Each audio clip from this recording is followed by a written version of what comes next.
rise to apprise this August House, of recent developments in West Asia that are cause of deep concern to all of us.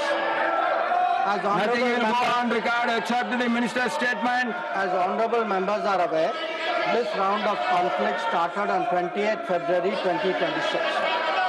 It has witnessed not only fighting between Israel and the United States on one side and Iran on the other, but also attacks on a number of Gulf states. There have been numerous casualties, including at the leadership level in Iran, as well Nothing as will go on record except the minister's statement. as well as destruction of infrastructure in the region. At the very outset, government had issued a statement on 28 February expressing its deep concern and urging all sides to exercise restraint, avoid escalation, and prioritize the safety of civilians. We believed, and we continue to believe, that dialogue and diplomacy should be pursued to de-escalate tensions and address underlying issues. Sir, it is also imperative that the sovereignty and territorial integrity of all states in the region be respected. Given the gravity of the situation, the Cabinet Committee of Security, CCS, met on 1 March under the chairmanship of the Honorable Prime Minister. It was briefed on the airstrikes in Iran and the subsequent attacks in several Gulf countries. The CCS was concerned over the safety and security of the Indian community in the region.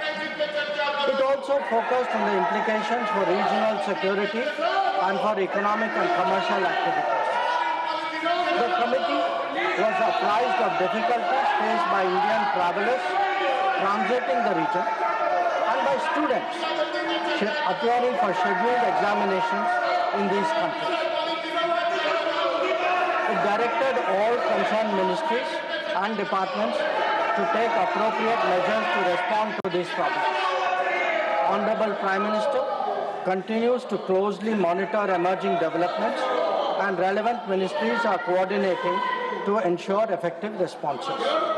Sir, the conflict has continued to intensify and the security situation in the region has deteriorated significantly. We have noted that, in fact, the conflict has spread to other nations with mounting destruction and deaths. Normal life and economic activities in the entire region are visibly affected and in some cases have come to a halt. We therefore reiterated our call on 3 March for dialogue and diplomacy and spoke up for an early end to the conflict. I am confident, Chairman Sir, that the House joins me in expressing our sorrow at the loss of lives. Honorable Chairman Sir, while any development that negatively impacts peace and security in the world is deeply troubling, this ongoing conflict is an issue of particular concern for India. We are a neighboring region and understandably have obvious stakes that West Asia remains stable and peaceful. There are almost 1 crore Indian citizens who live and work in the Gulf nations. In Iran too, there are a few thousand Indians who are there for study or for employment. The region is key to our energy security and includes many important suppliers of oil and gas. Chairman Sir, the Gulf is also a major trade partner, accounting for almost $200 billion annually.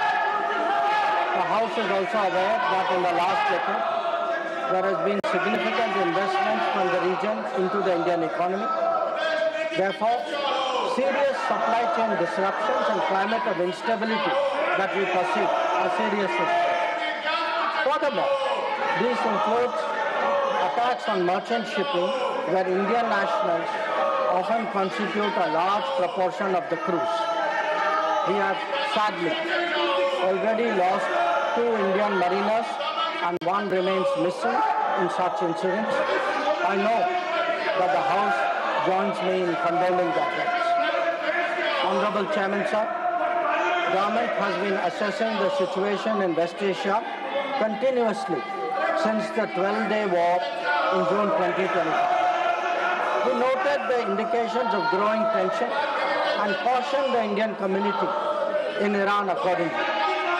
On 5 January 2026, Indian nationals were advised by the Ministry of External Affairs to avoid non-essential travel to Iran.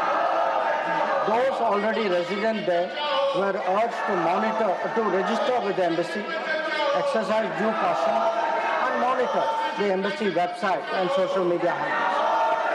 A second advisory was issued on 14 January, reiterating this advice to avoid travel in even stronger terms.